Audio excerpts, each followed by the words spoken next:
எப்பவும் போல் evening time போயிட்டு biscuit வாங்கிட்டு வந்து சாப்பிட்டாச்சு. என்னென்னு தெரில, பப்பி இன்றைக்கி ஃபுல்லாக ரொம்ப டயர்டாகவே இருந்தா. ஏன் பப்பி டயர்டாக இருக்க, ஏன் பப்பி டயர்டாக இருக்கேன்னு கேட்டதுக்கு வாலை மட்டும் சும்மா ஆட்டிகிட்டே இருந்தா.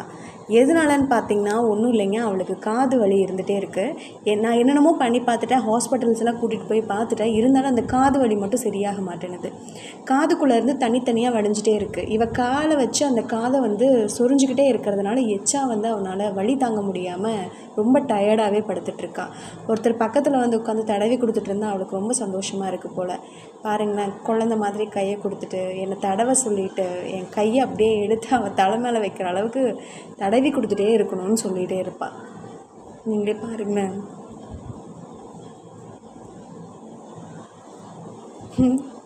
விடவே மாட்டா, தடவிட்டே இருக்கணும்.